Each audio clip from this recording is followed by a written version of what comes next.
इस वीडियो में हम देखेंगे और बात करेंगे कि अगर कस्टमर ने कंप्लेंट किया है कि रेफ्रिजरेटर के अंदर नो पावर का इशू आ रहा है, मींस कि कस्टमर का फ्रिज के अंदर ना तो डिस्प्ले पर कोई लाइट जल रहा है, ना फ्रिज के अंदर एलईडी बल्ब या लाइट जल रही है, ना ही कूलिंग कर रहा है फ्रिज, मींस कि फ्रिज में नो पावर का इशू है।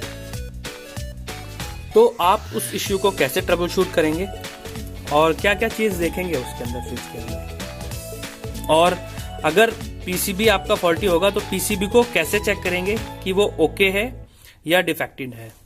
तो आप उसको फिजिकली भी देखेंगे और मल्टीमीटर से भी चेक करेंगे।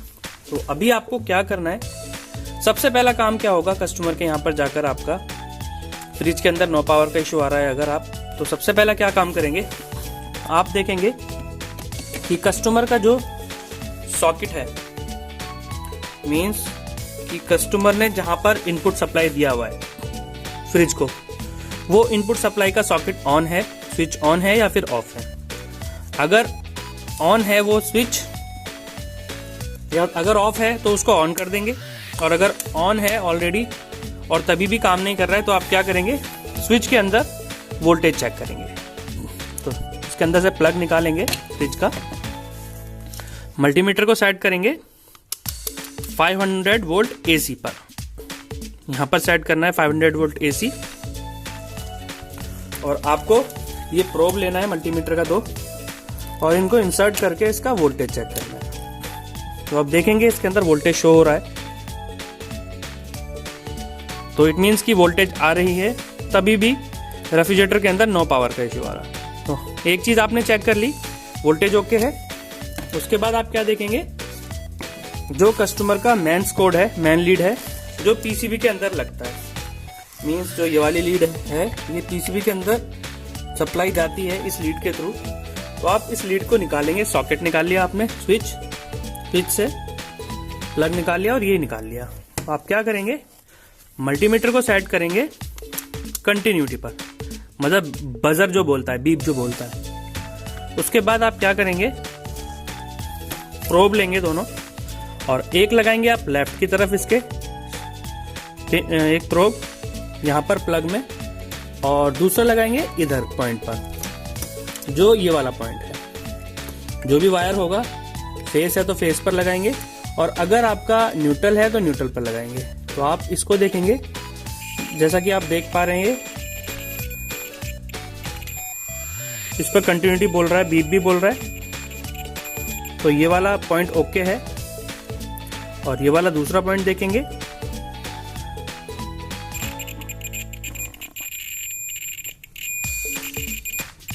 दूसरा पॉइंट भी ओके है, मींस कि हमारा मेंस कोड भी ओके है, मेन लीड भी ओके है। अब आता है हमारा उसके बाद पीसीबी।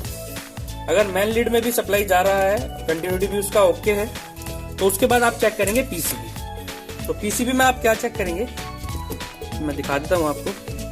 तो पीसीबी लेंगे आप, इस तरीके से कॉर्नर से पकड़ना है। पीसीबी के अंदर आप 2 चीज चेक करेंगे फिजिकली, एक तो ये फ्यूज दिख रहा है आपको,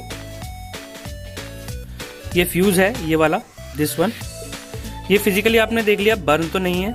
दूसरा ये वाला पार्ट, इसको बोलते हैं एमओवी, ये वाला VDR, MOV VDR MOSFET, metal oxide varistor बोलते हैं इसको। तो ये फिजिकली देख लिया आपने, दोनों शॉर्ट नहीं है, मतलब डैमेज नहीं है।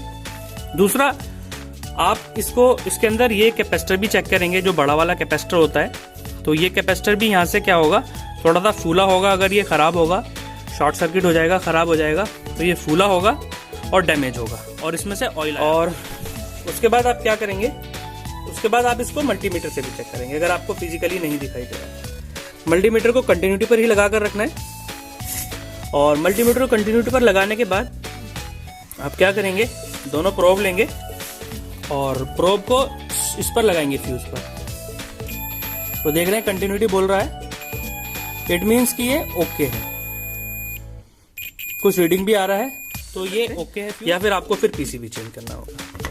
तो ये था पीसीबी को चेक करने का तरीका, और फ्रिज के अंदर अगर नो पावर का इश्यू आ रहा है तो उसको चेक करने का तरीका।